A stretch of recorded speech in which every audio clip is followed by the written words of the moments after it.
welcome, Mika, to the Sauna Twins podcast. It's a real pleasure to have you here.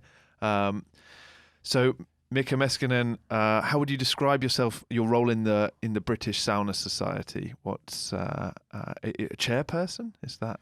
Oh, well, I guess founder, co-founder, chair, president. I think my card currently says co-founder and president, but emperor.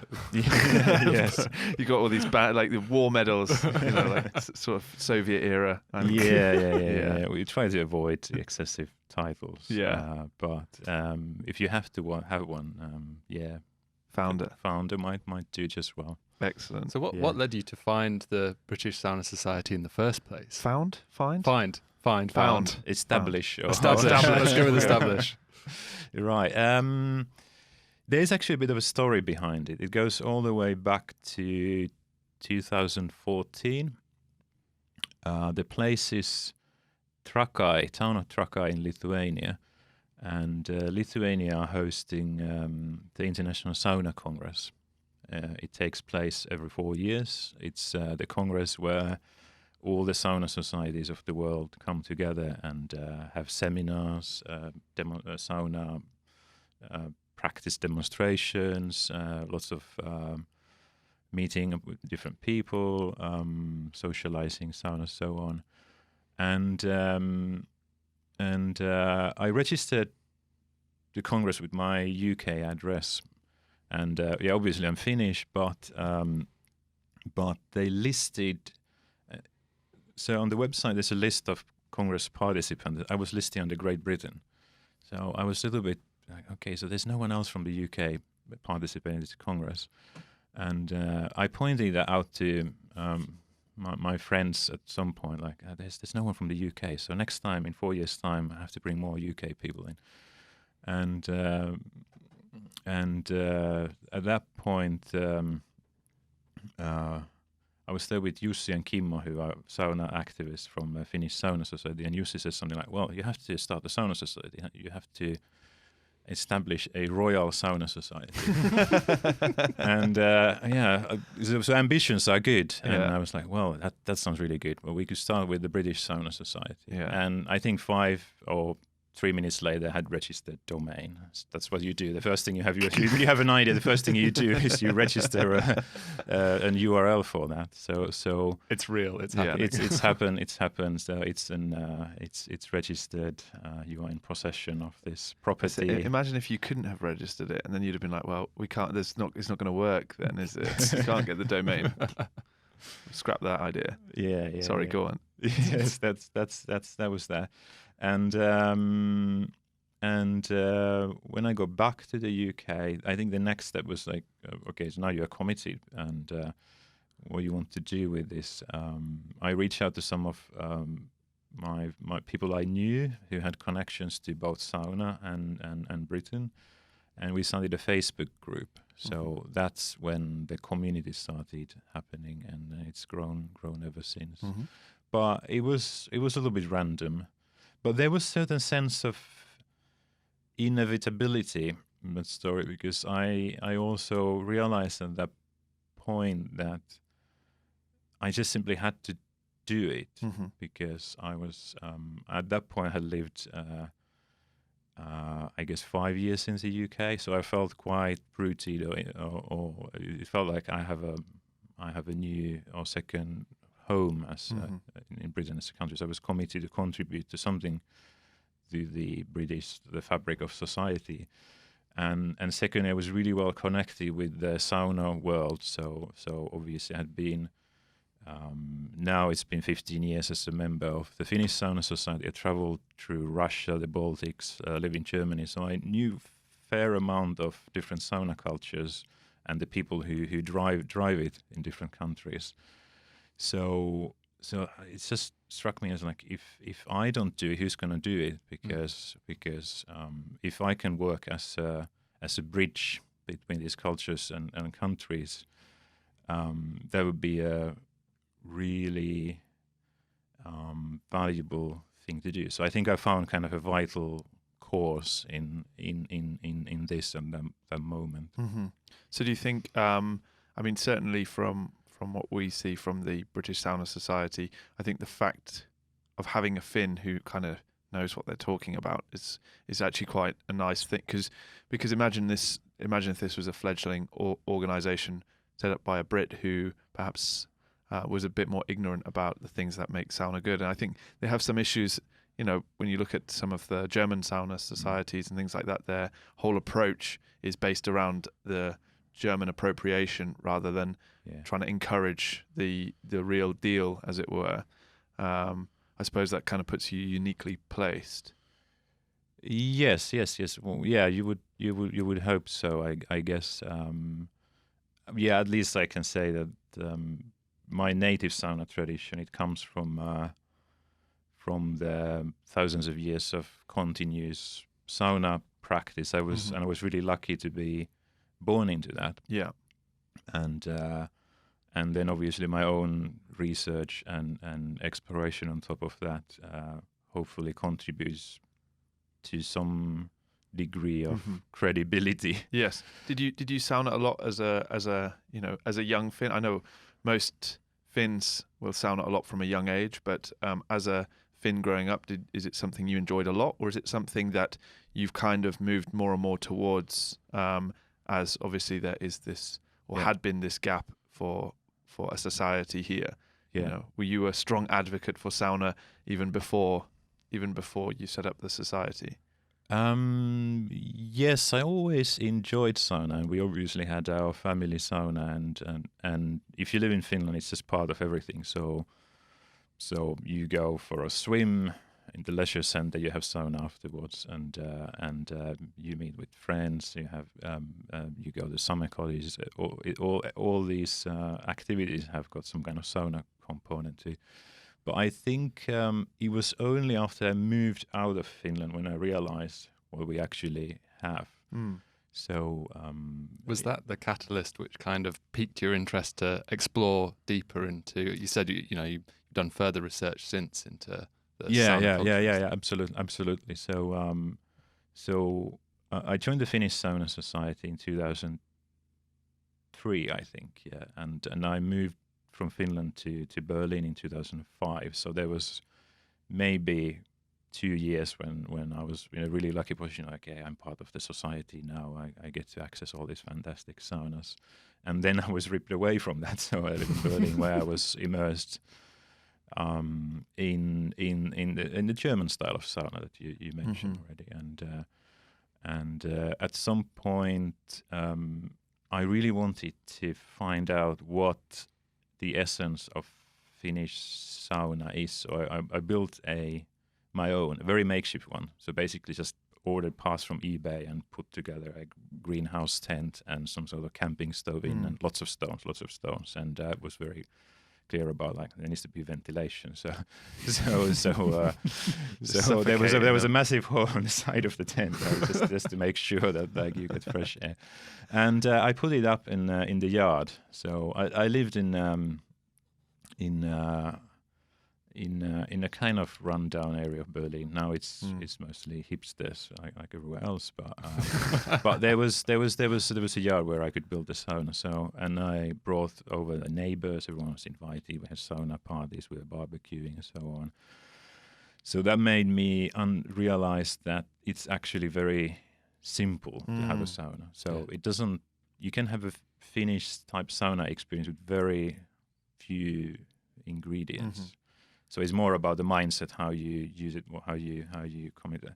And then another thing was that I started going on trips with, I think they were and still are organized by the International Smoke Sauna Association. They're based in Tampere. And they had this fantastic travel guide called Leo Baskin, he comes from, his origin is, he's one of the last Veps people in existence. So there's a Finnic tribe beyond Karelia in Russia, and there's only very few of them left. And he took groups of Finns to explore really old and peculiar saunas in Russia and Estonia, and that made me also realize that it was like time travel. You go back 200 years in time to these old smoke saunas. You share the sauna with the local Orthodox priest, and you sauna till the morning. Yeah. Wow. And then someone drives you back to wherever you went to be, and you experience this hospitality that is induced by sauna. So there was very little shared language or anything, but the connection was always there. So this is a bit of a deep dive, but like it's experiences like this that totally made me see the value of sauna. Yeah, I mean, you've pointed out quite nicely there that in both stories, both about what you did with in Berlin and going back to this these older these savu saunas, these smoke saunas, is the sense of community that it brings. So I think a lot of people associate sauna as quite a lonely kind of individual thing that people go there quietly. But actually, when you think about, and we'll come on to this, but when you think about the community aspect of what happens with the British Sauna Society, what was going on with you and your neighbours and friends in Berlin at that time, and then going back and spending time with a Orthodox priest and all these other people together in this kind of community spirit. And then, as you rightly point out, after you've been to sauna, there's this generosity and relaxation aspect of that. Sauna can be super introspective, though, can't it? Like we talk about, taking a sauna in completely dark with you like Dark Side of the Moon, but that's not what I remember most fondly. It's always the instances of the community, and my first World Sauna Forum is a particular highlight of my entire history with sauna, just because meeting all these like-minded people who are trying all these different the pop-up saunas, the savu saunas. It was completely immersed in a new world that blew my mind. Well, I think that's one of those, a testament to the internet and sort of looking again at the British Sauna Society. And I mean, there was an event not too long ago where I spoke to one of the members, and they were saying something like, that's the great thing about the internet, is that you realize that you're not the only weirdo in the world.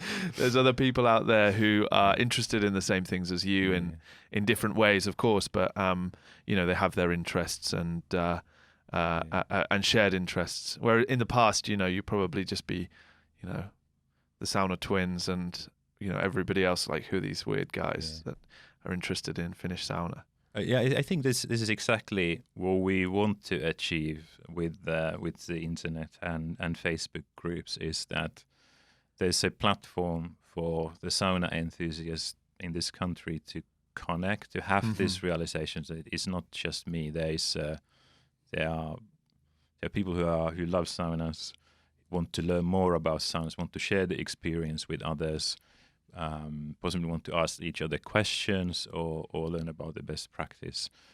And I think currently it can only be done online. So for us, it was a very conscious choice to go down that route instead of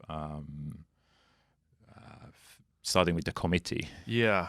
Well, I think the great thing about this, and Hamish has put the group up. There's a page and a group online. Obviously, anybody watching this should like and follow both of those. The great thing about starting with something as simple and free as this is that you talked about the Finnish Sauna Society just a little bit earlier, and we should clarify that they have their own premises. This is like four big smoke saunas that are lit daily.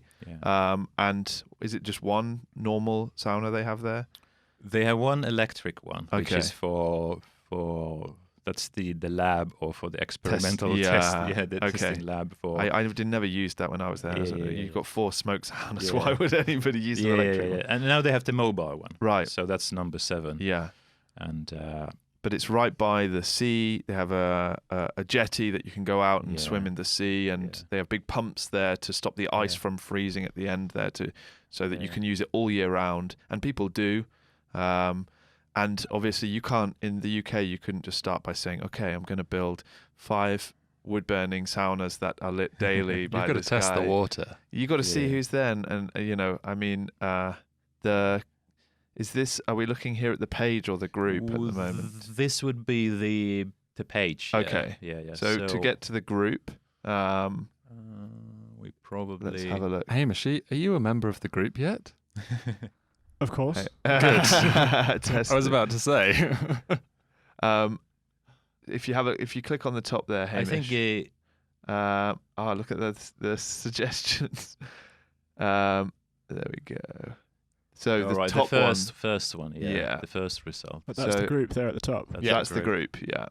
So at the moment, how many members is there in the group? Yeah, 428. Let's see. Let's have a look. That's very specific. So that's the page. Oh, okay. That's so the group. Where would we see? Are in the there, group. 429 members. Oh yeah. Who joined? Right Who joined? Did someone join? That was Hamish. That was me. As soon as you asked, that was me joining up right now. Thank you. Make sure to find the donations page next. Yeah. Fantastic. Doesn't exist, but yeah, not yet. It should do. You want to get yourself, is it Patreon, something like that? Yeah, it's a good idea. You can see here some of the events that you guys put on. So talk us a little bit through, from a community aspect, what's going on in the British Sauna Society and what sort of stuff you do. Yeah. So we have meetups. Yeah. So like I said, we have this kind of modern approach to we have groups and forums and meetups as you would in other groups of our age these days. So last weekend we had actually a double bill of meetups. So first on Friday night we joined event called Summer Sauna Social, which was organized by Matt Rich from Holistic Hedonism. And basically he had booked the Docklands steam bath for a special event in East London. In East London, yes. It's a kind of rundown in industrial estate, and there's the last traditional bathhouse is there. Right. And they have I would say it's more like a Russian banya. They have steam rooms so we joined forces with Matt to basically promote the event through the Sauna Society. We got a few of our members there. I think there's a few of them in the picture. Yeah. And I did a talk on Finnish sauna culture as well as a part of the official program. So which is very nice because I quite often end up talking about the sauna culture in Britain to an international audience, but now I got to talk about my native Finnish tradition to a UK audience, so it was really nice. Yeah, talking things about löyly and vihta and which go on. Yeah. Obviously, we're fortunate enough to know what those things mean, but right, for the lay person, yeah. So löyly is the Finnish word for the steam produced by pouring water on the hot stones in the sauna. So it's an old word. It goes back to its meaning goes back to the idea of life force, or it's one of the aspects of the Finnish soul is löyly, and that's the life force. Mm-hmm. So it's also got a more esoteric than just purely saying the sauna steam. It's also, I've heard people talk about or comparing the quality of löyly, which seems to be a common topic in most Finnish saunas. Oh, how this löyly is not as good as that. But things like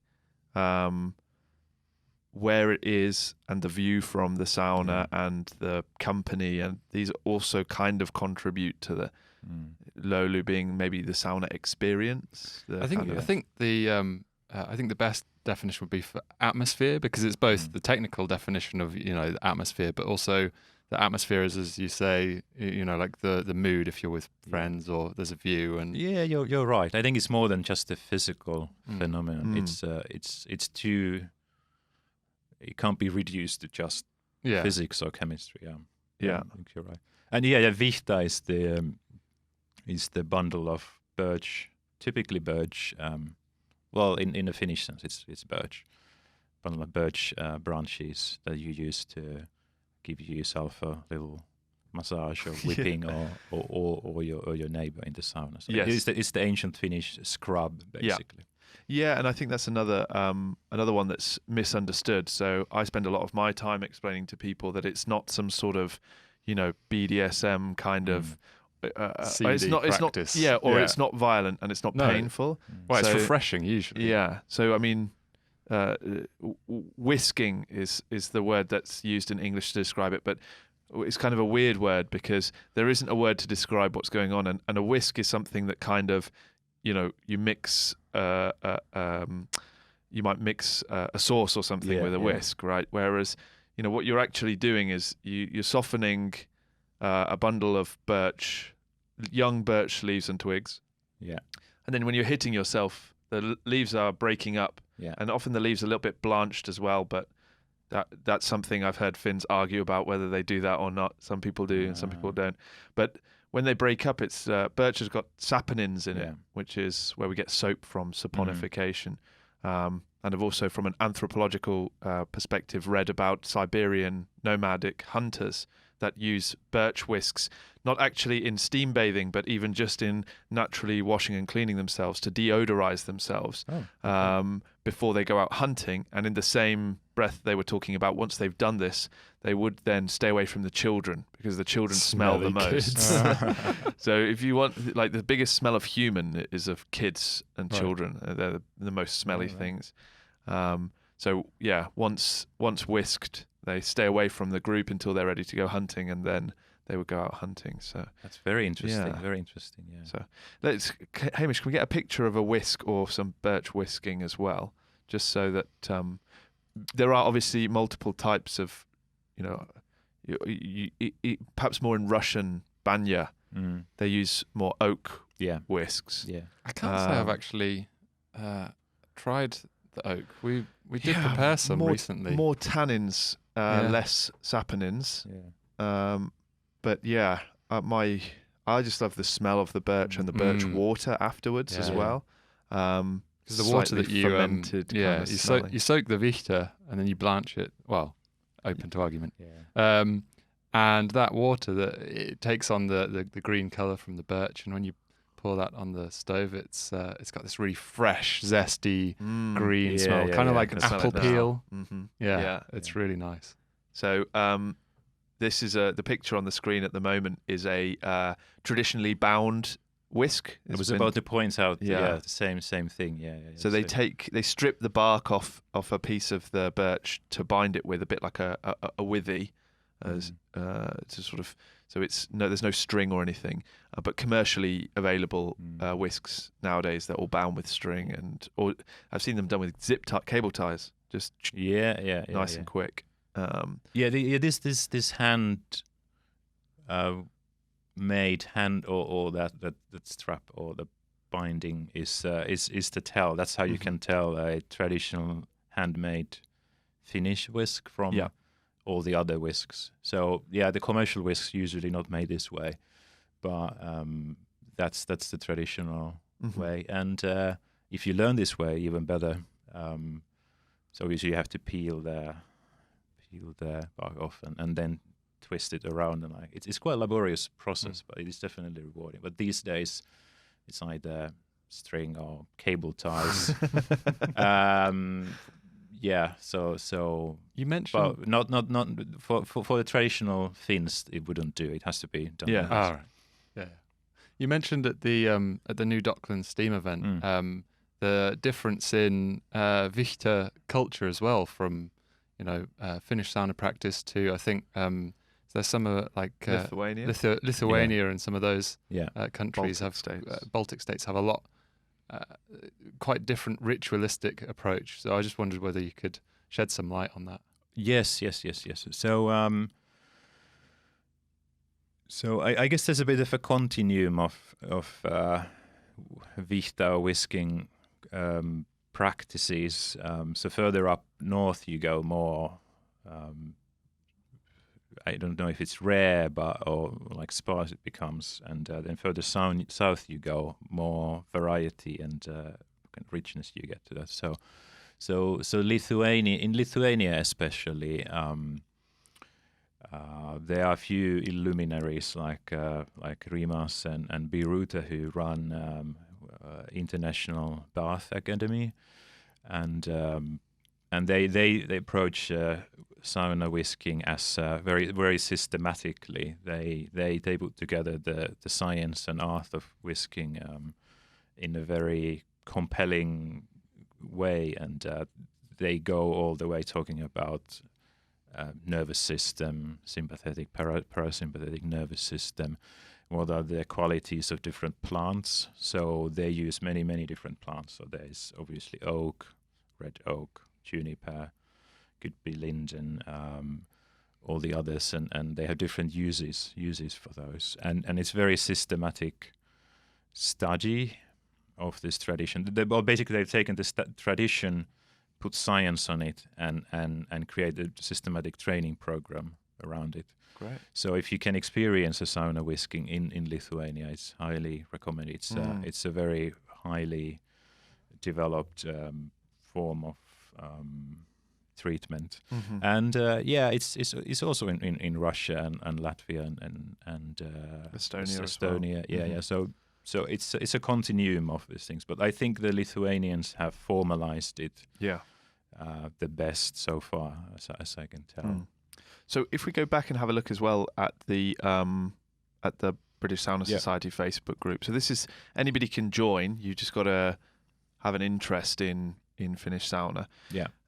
Let's talk a little bit about in this photo here. So you can see a couple of guys wearing hats, and I know that at that event people were asking, or sort of the layperson was asking, what's with these hats? Now, go on, if you could shed a little bit of light. We've actually got one here, and I know you've got I got a more traditional one over there as well. It could be a number of purposes. So someone might say that it protects your hair, if you want to protect your hair, or it keeps your head cool. That might be the most practical reason. Yeah. So in löyly or steam, it might be that the tips of your ears start feeling the burn the first. So if you wear a hat and cover your ears especially, so this hat I have here is not so practical because it doesn't cover your ears. The one here, that the pilot one, does have the ear flaps. Pull down ear flaps. This one's a bit of fun, isn't it?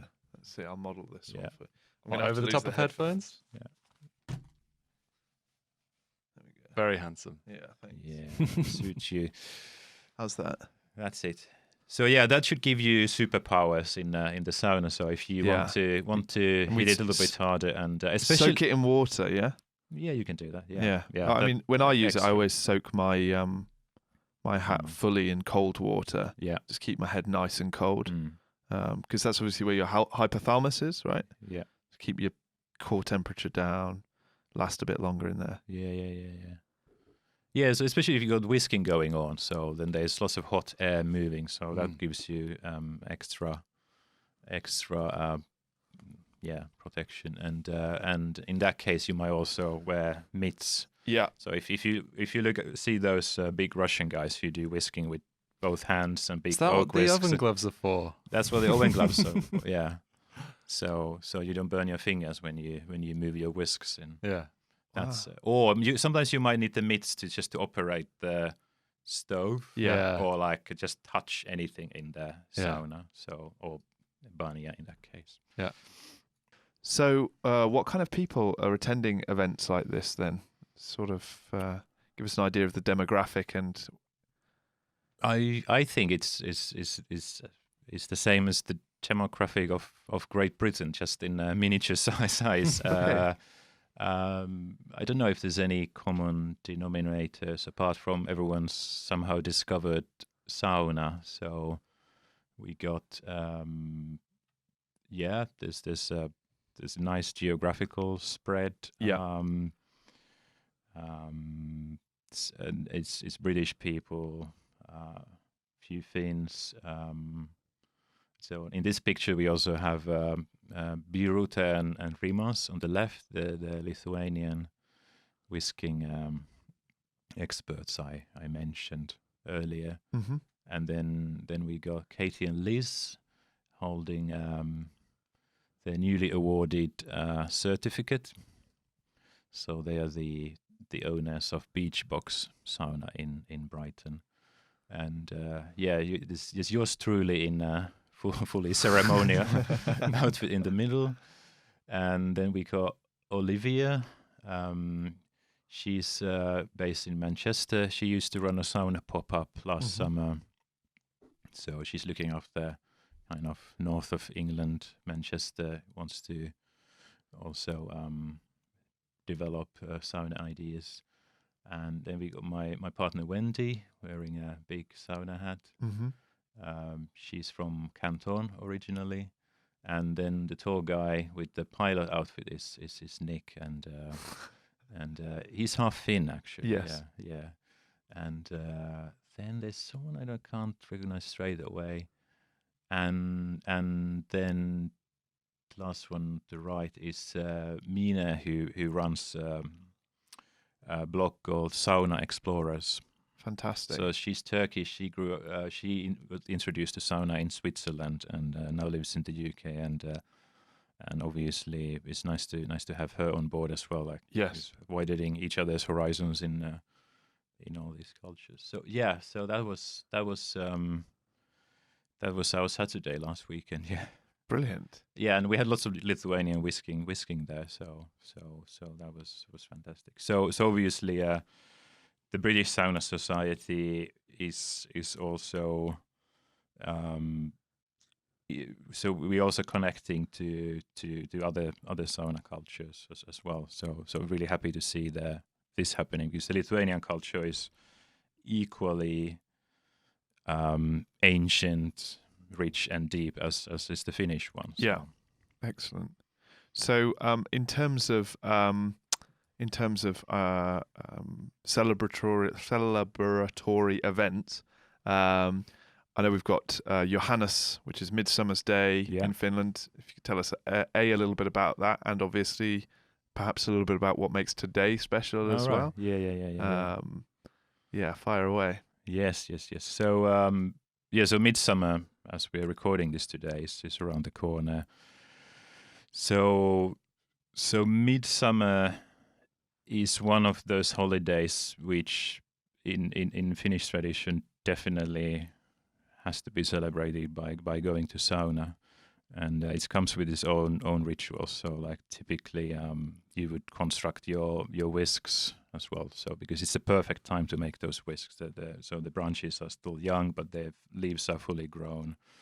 So you go in the forest, cut a few branches here, a few branches there, then you put it together with that extra piece of branch, and you tie it around, and then you obviously use it in the sauna, in the midsummer sauna, and there's some interesting traditions or rituals associated with the sauna whisk on the midsummer night. So one is after sauna, the unmarried people let's imagine it's the village comes together to smoke sauna. They celebrate midsummer together.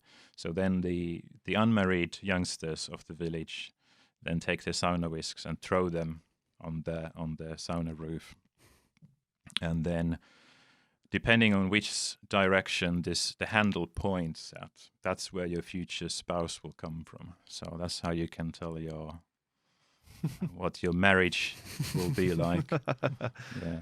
I'm not sure, Italy, if you wanted to hear about that, but I tell you the story anyway because it's topical. Yeah. And today yes. is the second Saturday of in June. Yep. And since 1986, the Finnish Sauna Society has promoted it to be celebrated as the International Sauna Day, and it's making its way slowly to the calendar as a national holiday. But it is the day when you celebrate the sauna heritage, and typically, so if you have a flagpole, you can pull the flag up, and some of the ceremonies have taken place today at least in Helsinki, Tampere in Finland. I know that the Swedish Bastu Academy celebrate this as well, and different communities in... I should clarify that Bastu is the Swedish word and variation on sauna. That's right. Yeah. Bastu. I guess it means something like bath hut or bath house, something like that. Yeah, Bastu, like yeah. banya and bastu have the same They seem to have phonetic origin. Yeah, whereas sauna's just like like all Suomi things is like on its own tangential plane. But this is the one that took off, so Yeah. there's the one critical difference. Yeah. Yes. So part of the Sauna Day celebrations is so the North American communities, Michigan, Minnesota, those areas, Canada, they have the Sauna Day as well. So one part of the Sauna Day is the Declaration of Sauna Peace, which is read out. I think it was read out in Helsinki earlier today. Which is, would you like to hear the Declaration of Sauna Peace? Absolutely, Yes, yeah. Is this in Finnish, or have you got a translation for us? I have a translation for us, Okay. which is, I have it as it was read today. Okay. All right, I have to wear my hat for this. Okay. Well, whilst you do that, I'll just to clarify as well. When you talk about the North American sauna community, is the highest number of genetic Finns outside of Finland are in Upper Peninsula, Michigan. UP, yes, that's right. Yeah. So hence why it's there. It's not just some unusual phenomena, but it's also, I'm told, I've never been there, but I'm told it looks identical to Finland in that it's on the shores of the Great Lakes and the same kind of trees, and that probably is true. Yeah, well, one of my great grandfathers moved that area in 1930s, I think. Okay. Or late 20s. Was it with the logging kind of trade, or? I think so. Yeah. So he sent some money back, but unfortunately never came back. So I think what happened to many people, they went there to work a fortune, or achieve the American dream, and then come back. With the money to in basically buy a house, buy a farm, something, but it was probably tougher than people expected. Yeah. So, okay, let's hear this Declaration of Sauna Peace. All right. The hat is on now. We're about to proceed with the ceremony. Okay. I shall declare the Sauna Peace. Declaration for Sauna Peace presupposes that everyone may have the right to bathe in their favorite sauna. All sauna bathers may come into the sauna friendly-minded. Disagreements, quarrels, and mobile phones shall be left outside earshot. Any impure thought, envy, or vengefulness may not enter the sauna. Tolerance and open mind are welcome. Thank you very much. That's excellent. Yeah. I mean, it certainly highlights some of those key issues, and certainly with our evangelism for sauna highlights a few of those. We have people ask us about putting speakers and sound systems in the sauna. Max touched on this, and my comment about dark side of the moon, which is that most of the time we say to people, look, you're going in there to relax, and there's it is in conflict with that whole ideology, and leaving the mobile phones at the door.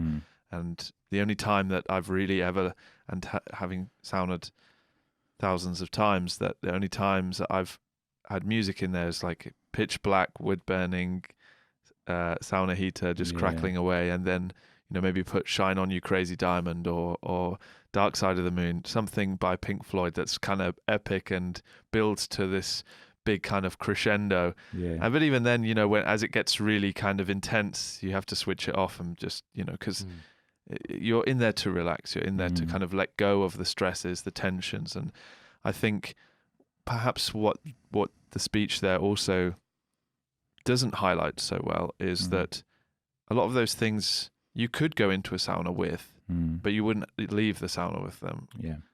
That's the power of sauna. Because I remember having this conversation with you probably about 6 months ago, that the real power of going to sauna is just before you go, if you're really stressed out and you think to yourself, there's no way that going to sauna is going to get rid of all this as one Finnish guy described it to me, the breeze block on your chest of stress, that you just feel like if anything, it might make it worse. And then somebody says, no, let's just go. Let's go to the sauna. Okay. And then afterwards, you're sat there in that euphoria and you're feeling so relaxed and you're like, wow, yeah, actually, it's completely worked. And even knowing that, sometimes, if I have a stressful week or whatever, then on a Friday, and I'm like, I'm not really sure if going to sauna is really going to help this out. Yeah. And, if we persevere and we go to sauna and then afterwards, I'm like, well, actually it worked, and you just, I think it encompasses that as well in terms of the bit about grudges or disagreements and things. Anything once you're in there, everyone is so relaxed and lets their guard down, and we've spoken time and time again about it being the great social leveler when everyone's in the buff. I've never encountered a more civil, pleasant environment to just chat and discuss openly, and I think it's a really peaceful place. So it's good that the Declaration of Peace it's called that. Yeah, it's such a. There's also this story, and I'd like you to, I feel like I always get it wrong, but there's also this story about two world leaders famously having a sauna at the Finnish Sauna Society, discussing something, and on the topic of peace, I think it's particularly relevant. Was it Reagan and Gorbachev, or was it Reagan and Gorbachev, or Nixon and? No, was it Lyndon Johnson maybe and Khrushchev? Not difficult to say. Well, we need someone to check the timeline. I'm researching it now, so I might have to come back to you. Okay, well, I've heard the story Which a few decade times. was it? 80s? Yeah. So then it was Reagan and Gorbachev for sure, yeah. So it was just before the Berlin Wall came down. Yeah. Okay, I'm glad that I'm not the only person who kind of knows the grey facts of this, but the Finnish president at the time, much loved, what's his name? It was been Kekkonen. Yeah. Kekkonen, early 80s, then it would be Kekkonen, yeah. So it was, or maybe it was after him then. So it was, the story as it goes is that these two leaders, whichever they may be, went in to discuss bringing the Berlin Wall down. And then it says that the Finnish president in 1991, when the wall came down, was Mauno Koivisto? No, the wall came down in 89. It just said 91 when I Googled it. Wow. We need a researcher to check my facts. Maybe. So 89 was the fall of or was Unification Day. So I don't know. There's two different things. The dissolution of Soviet Union and fall of the Berlin Wall. The wall came down later. The Unification Day happened in the 3rd of October 1989. Yes, I would put my money on that as well. Yeah. It's your birthday. Yeah. Not 1989 though. So but the story goes that they go to sauna together, and the Finnish president, whoever it may be, we need to find out this, because I hear this story quite regularly. Okay, so now Wikipedia, it may be a bit sketchy, but it's Wikipedia. It says that the Berlin Wall came down, or first breached in 89. Okay. But it was demolished in 91. Right, so okay. The next step is for me to find out which president was president in 89. Yeah. So that is Mauno Koivisto for sure. Okay. Yeah. Manu, yeah. Okay. Yeah. So he's taking them both to sauna, and then afterwards they come out and they've had a great time, and then however many months later the Berlin Wall comes down. So I've heard Finns speak proudly about, it's thanks to our sauna negotiations and sauna politics and sauna meetings. Do you think that's why Finland and Russia and America still meet in Finland for like mediating and that, and they're like a middle ground? Not a NATO country. Yeah. Yeah, I hope that would happen. Yeah, because a sauna as a peacemaker is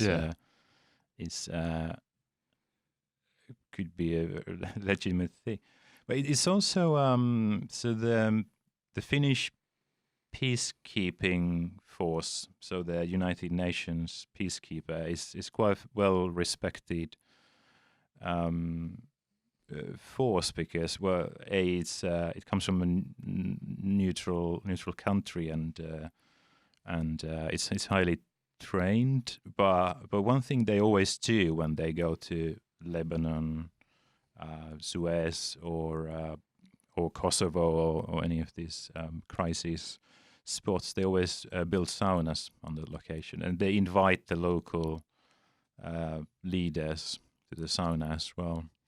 So sauna diplomacy is, yes, it's very powerful. Yeah. There's the power to neutralize conflict and bridge Yeah. borders, and quite a humble export then. Yes, I know. One of the other things I've spoken to both Finns here in the UK, but also people who've done business out in Finland, and like ourselves go out and have suppliers and things in Finland, is that it's quite unusual for a lot of Brits to kind of understand that, you know, diplomacy and also business can be done in a sauna. The idea that, you know, normally in the UK you'd sit around maybe in a boardroom, or you'd have a meeting with somebody, you talk around it, and you know, the idea that we would go to Finland to our suppliers and meet with their MD or their sales director or whatever, and we would go to sauna together. It just blows people's minds. They're just like, what? Yeah, it's radically turns the table around, because like all the power plays and demonstrations of power or hierarchy are literally stripped away, gone. I mean, look at the outfits that people wear to do business in, right? A suit. It's such an unpractical suit of armor in itself. You've got like a tie and a shirt with a big collar, and it's just kind of, you know, it's normalized to us, but actually there is a politics of power there, and it is a sort of how you look, and then suddenly all these barriers of defense, your armor is just stripped away. Yeah. How are we getting on, Hamish? Have we discovered the... The answer is I have absolutely no idea. I cannot find the story. It may just be an old wives' tale kind of thing. It could be an urban myth. Yeah. Well, it's a good one. I like it. I can like understand to it. Yeah. If you like the story, just keep repeating it. Just don't ask me to Google it again. I can't find it. Don't let Wikipedia get in the way of a good story. That's the moral. Yes. At least it could have happened. It could have happened. It definitely could have happened. I mean, they do meet in Finland, and I'm sure they have been, but they're not the only famous people to have been to the Finnish Sauna Society, are they? Well, you know, you mentioned before that you wanted to make the Royal Sauna Society. Well, I mean, this is your story to tell, right? Right. You were there. Right. Yes. So the British Royals and the Finnish Sauna Society actually have a shared history.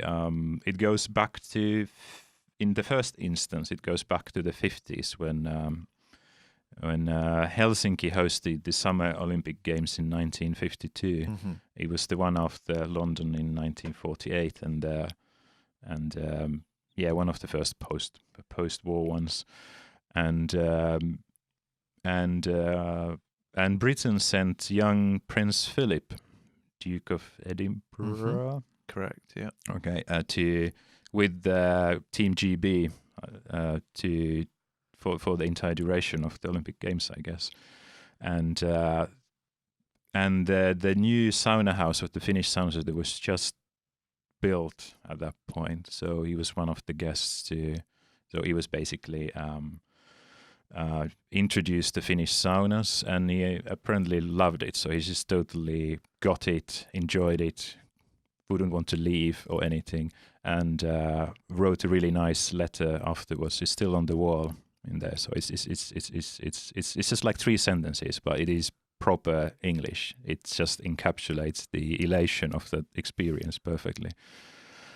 And that was that. And then decades later, his son Edward visits Finland. So the House of York, Edward? I don't know. I need to brush up on my royal knowledge.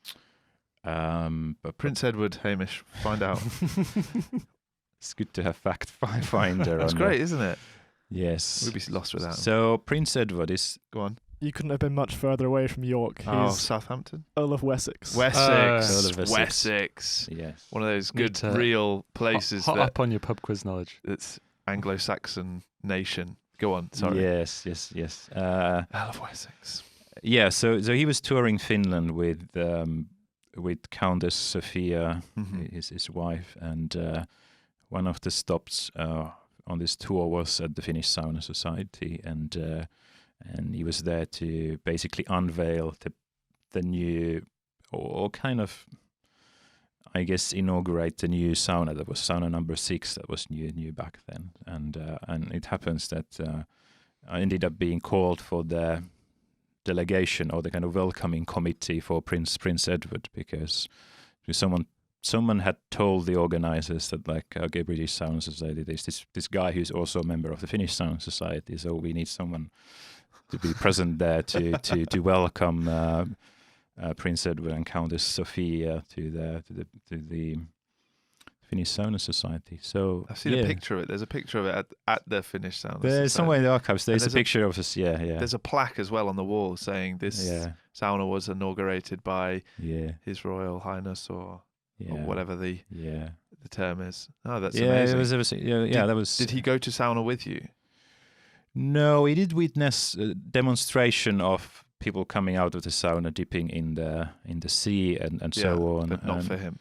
No, not for him. Not on this visit. So we still need to work on the current generation of royals, because Prince Philip did such a good job in. Yeah, I mean, Prince Philip, if you're watching this, right, Balmoral would be a great place to have a proper sauna. And seeing as the fact you love it, I know. Once you get to a certain age, you perhaps shouldn't frequent sauna so much and so hard. But if you're interested, we'd love to come up to Balmoral and help you set it up. Well, funny that you say it, but there is some evidence. Okay. There is a sauna cabin within the grounds of Balmoral Estate. Really? Yes, but it was a gift from King of Norway. Oh, okay. So not a proper sauna. Yes, we need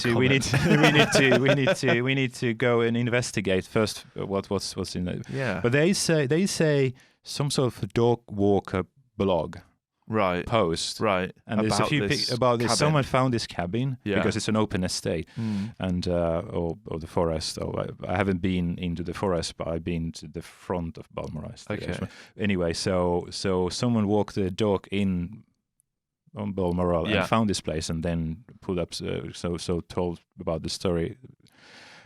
So he knew something about this place. I don't know how he found it out about, but actually Prince Edward did have an anecdote that he used to go to sauna with his father on this estate. So it must be the same sauna. It must be.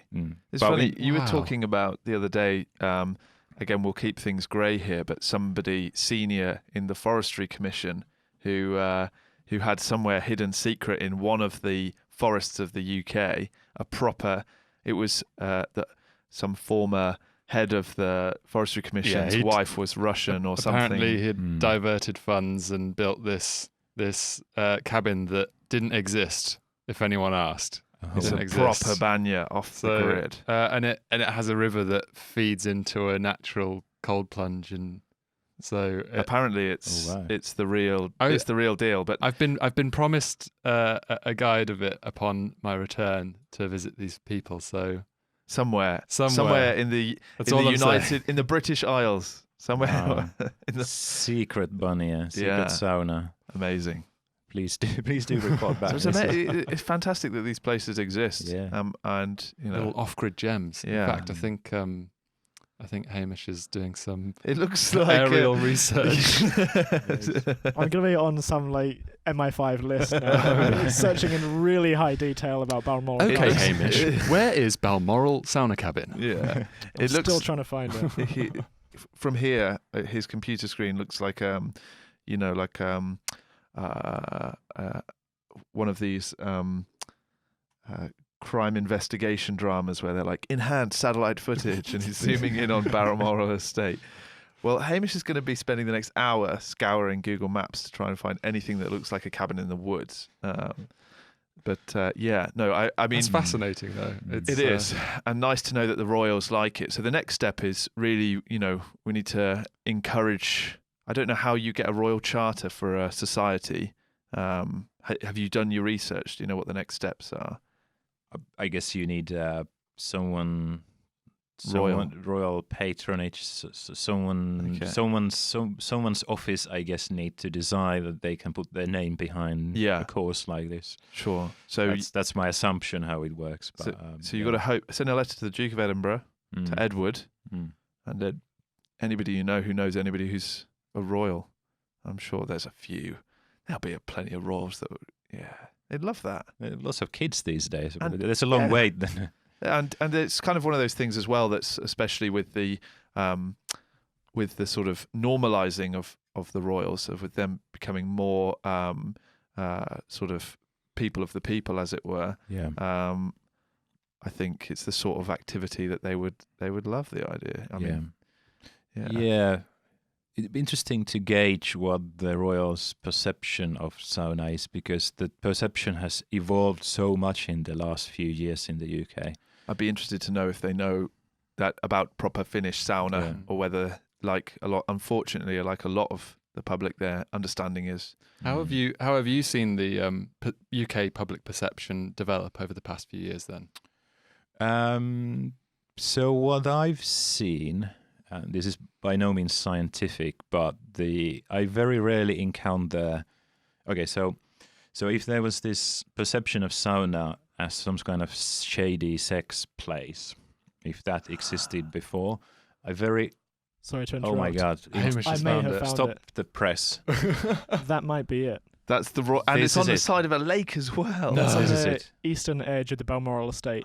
It may or may not be a sauna, but that's a log It's cabin. 4 chimneys. It's got a chimney stack. And the story in that blog, it mirrors what you just said, Mika, about it potentially having been a present from the King of Norway. The same thing was said in the blog. That's it. That might be it. We found it. So It's possible. This teamwork, This good video will be teamwork. used as evidence to put us in jail when we're caught there, Breaking in. naked on the Balmoral estate. Can they make you sign the Official Secrets Act after the? You'll be in the Royal Dungeons, mate. The Tower of London. They'll not see you again. That's fantastic. There'll be one of those laws that famously Tony Blair was unpicking out of the English Constitution. It was like, if you're caught naked on the Balmoral estate on a Sunday in July, then you can be hanged. That's it. The first people to be hanged in the UK for sauna. Millennia, Exactly. decades. Years and years of hard work promoting and championing sauna gone in an instant. This breach of. You'd die a martyr, though, wouldn't you? Everybody would want to know why. Talk about sacrifice, That's then it. That's it. The ultimate sacrifice for sauna. Wow. Yeah. Yeah. Don't lose this link, Hamish. This is brilliant. We'll study more into this later. Yeah. We might have to take one of these cameras and do a bit of undercover work. Yeah. Well, as we've worked out, I'm about to disappear, and 429 people care. Well, there you go. So just to bring it back to what we're talking about, how have perceptions? How do you see perceptions changing towards sauna and proper Finnish sauna rather than, there's obviously an uphill battle here with infrared and people talking about dry sauna or dry sauna, which is... Yeah.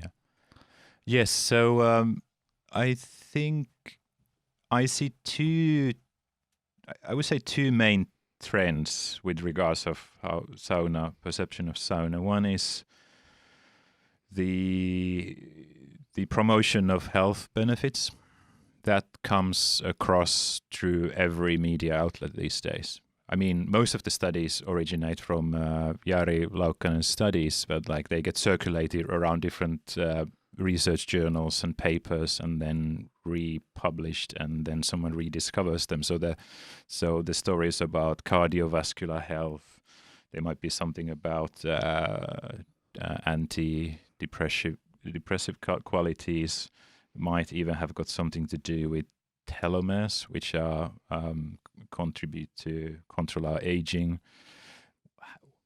The actual proof, what is actually scientific truth and what not. I think the cardiovascular benefit is probably the best understood one. But these stories are featured more and more in the media, the BBC, Guardian, the Telegraph, whatever it is. So this has changed. So people talk about saunas as a vehicle to improve their health. The second thing is sauna gets bundled up, and this is something I'm not entirely happy with, because sauna gets bundled up with Nordic lifestyle trends. So there's hygge, there's the Swedish lagom, which means not too much, just enough, and a couple of other, or sisu, the Finnish perseverance, word for perseverance. Friluftsliv, the Norwegians. That's a great mindset as well. Yeah, free air lifestyle. Yes. Nice. So sauna gets bundled up in as a trend, which is obviously hugely reductionist, because it's a way of life, it's ancient, so on. It's not a buzzword from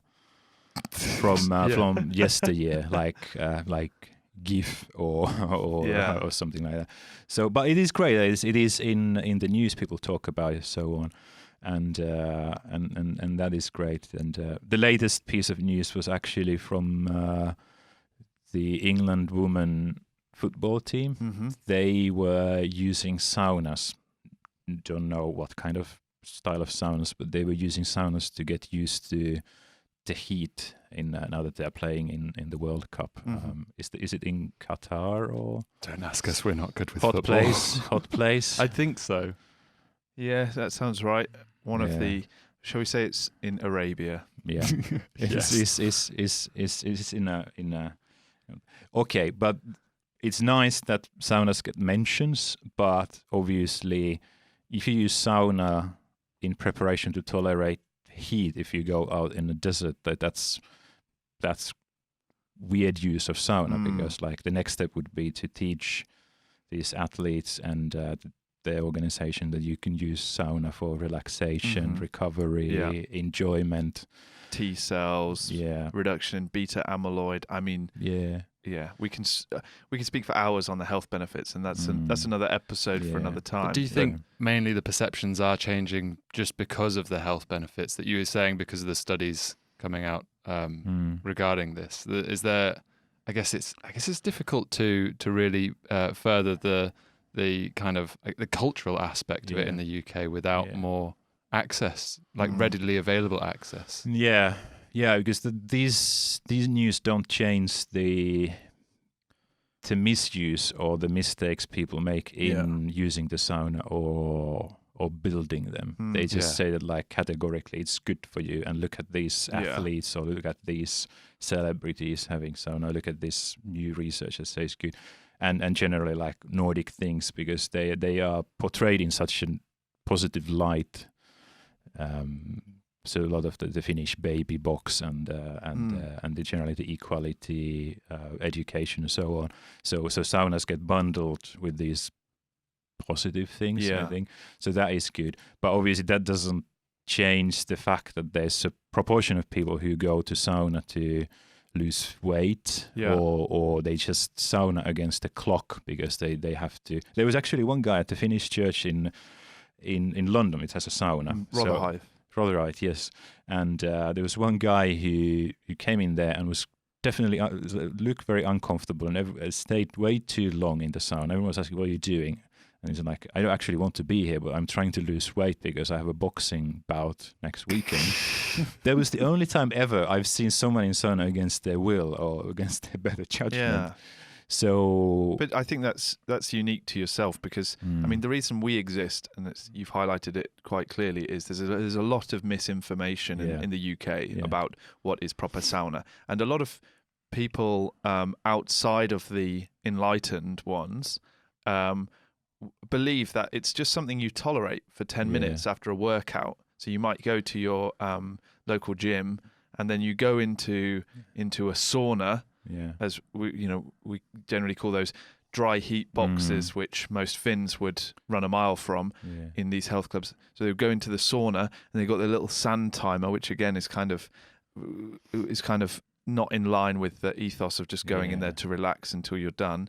And then they administer 10 minutes as if it's some sort of Victorian medicine that you need like sugar to swallow because it's like, oh, this is good for me, but it's not. Like all the research is done on Finnish men in Finnish saunas having a good time, enjoying it, relaxing, going between sauna and cold. Exactly. And a lot of the health benefit research that comes out, a lot of the health benefits mirror the benefits of getting really good sleep. And it's no surprise that when you go and have proper sauna, you'll sleep like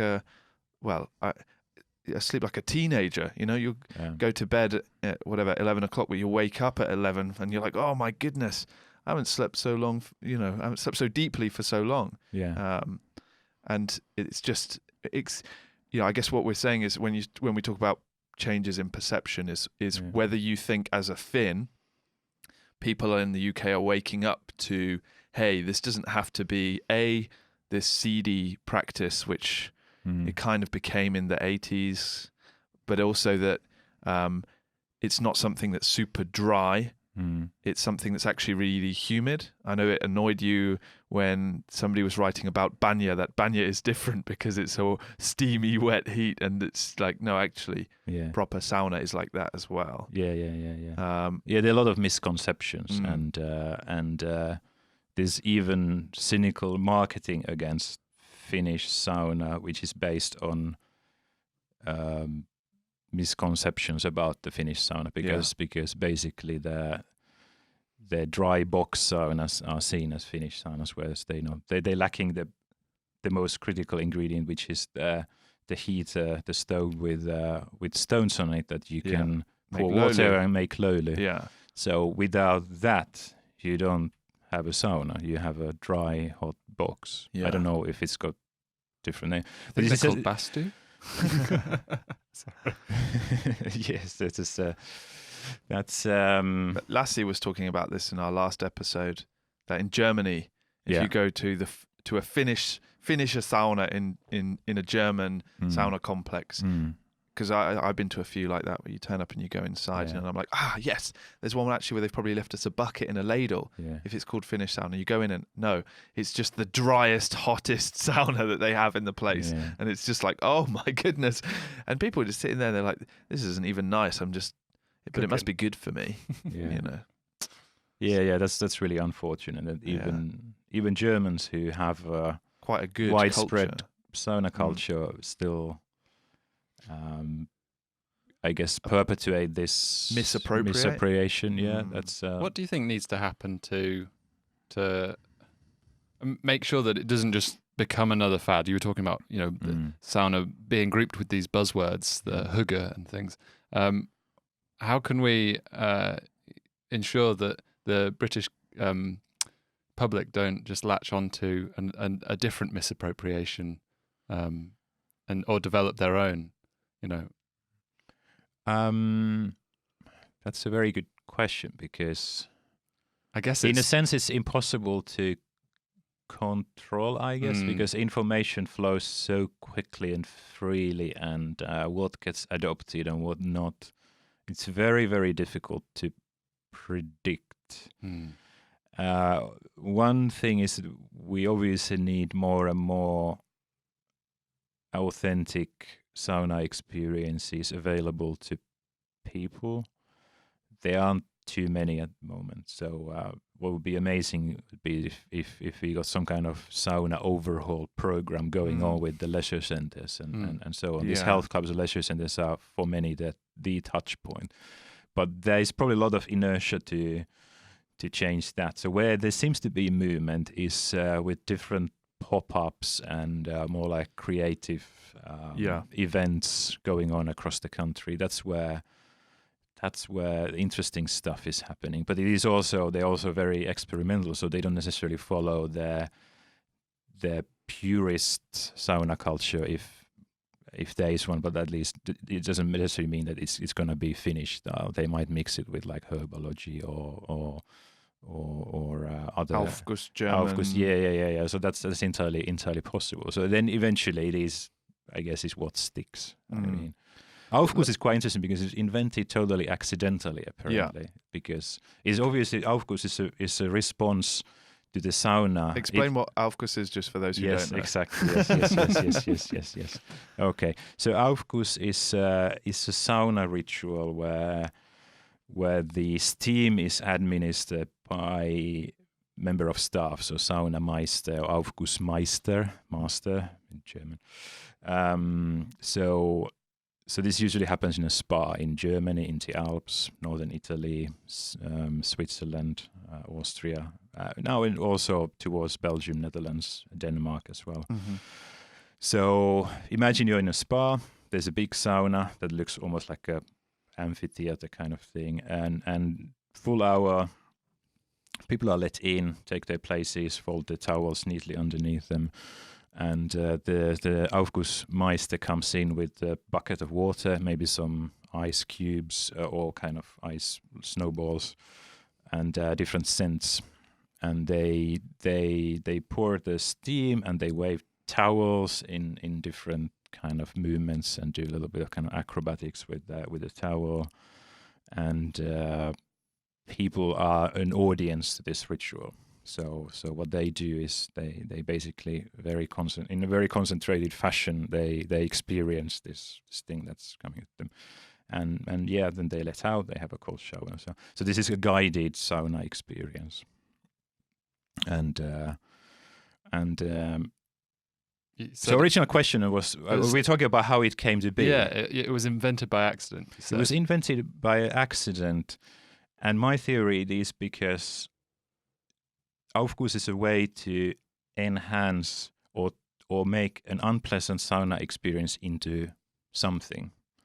Because probably this kind of aufguss sauna, it's that there is not enough steam because no one's allowed to create löyly.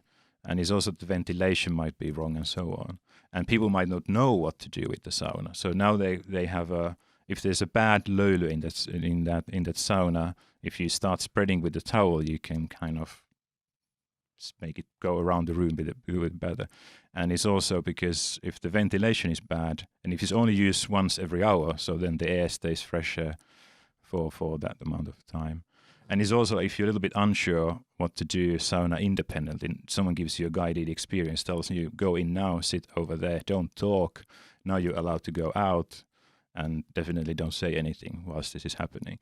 So for that mindset that needs to be told what to do, this is a great sauna experience, of course. Yeah. But it is an antithesis of the independent, egalitarian, democratic, self-determined sauna experience that what the Finnish culture represents. Yeah, and certainly, so I remember somebody describing it exactly right, which is that only the Germans would have such a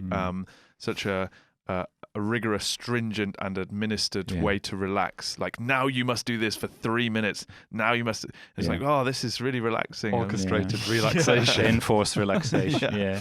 You don't get me wrong. So I have huge respect for Germans and. Of course, and like we all have connections to Germany, and it's I have to also acknowledge that with all these ancient sauna traditions and ancient sauna cultures, the aufguss is the only one that's modern. It's a modern ritual. So it comes like mid-90s. That is my latest understanding, and that's interesting. But it's good to.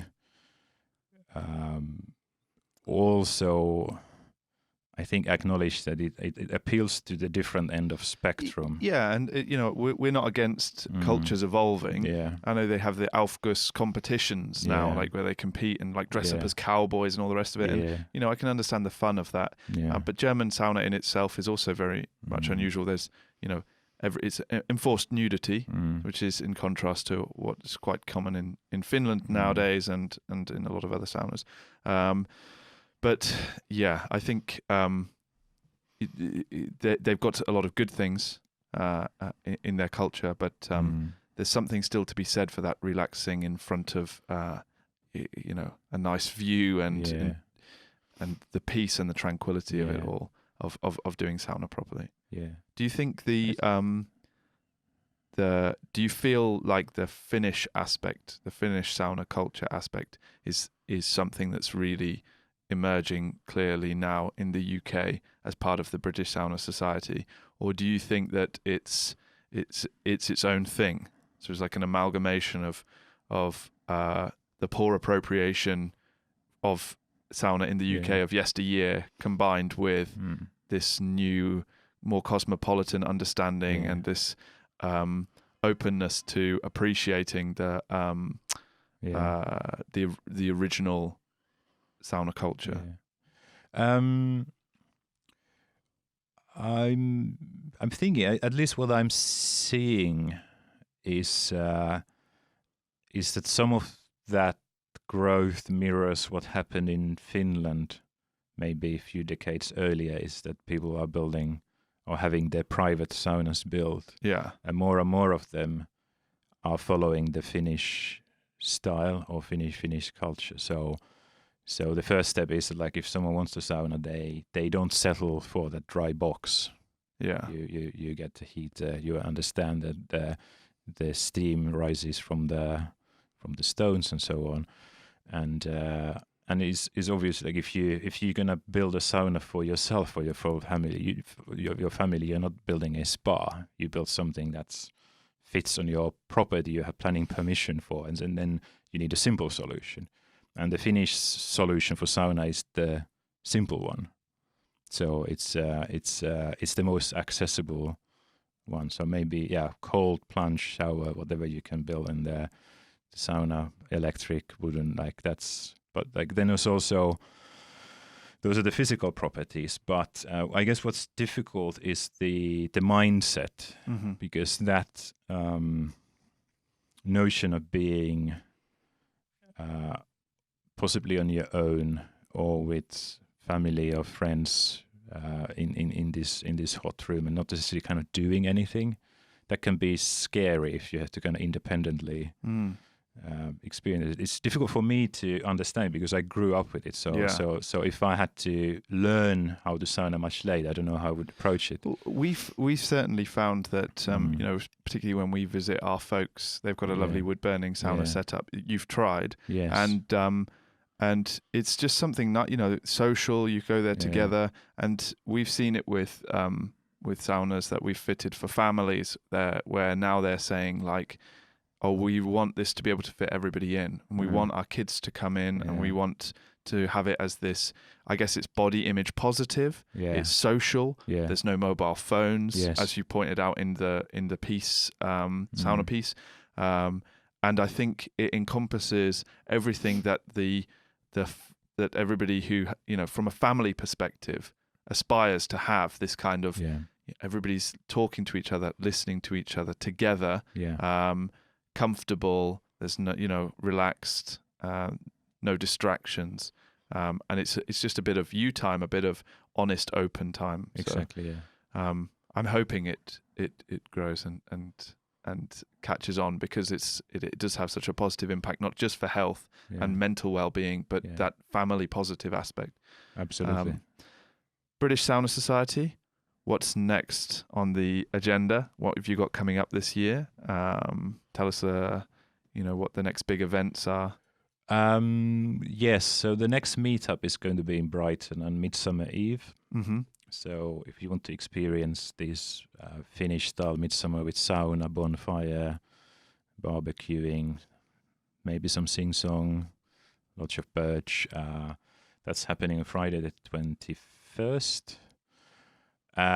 Then we got hopefully have some meetups with our members, so good to get people together and experience some of these private saunas that members have built for themselves. So they open those up to the public and other members to come and experience. Yeah. So the other members. We don't publicize them like where exactly we'll be they opening are, up our one, I'm sure, at some point over the summer. So yes. And we also engage with the international community. So because the British Sauna Society is the national member of International Sauna Association. So there's no congress this year, but there's an international whisking conference in Lithuania, and there's a sauna festival in Finland end of July, and World Sauna Forum in October. yeah. But it's, other things is that also we want to spread out in social media a little bit wider. So the Facebook group is the main point of focus currently, but like so thinking so Instagram, possibly a Medium blog, these kind of things. We also want to be a conduit to promote the good things that are happening in the UK, not just talk about ourselves, but also promote what others are doing. And so basically help the community to be aware of each other's sauna projects and activities and so on. Brilliant. So, of course, if you're interested in sauna, definitely join the British Sauna Society Facebook group. Follow them on Instagram, like the page as well. And of course, if you want to keep hearing from us, then you know what to do. Like, subscribe, and stay tuned for the next one. Thank you very much, Mika. It's been a real pleasure. Us. Cheers. Thank you, Jake. Thank you, Max. Thank you. Thank Cheers. you, crew. Thank you. Thanks, Hamish.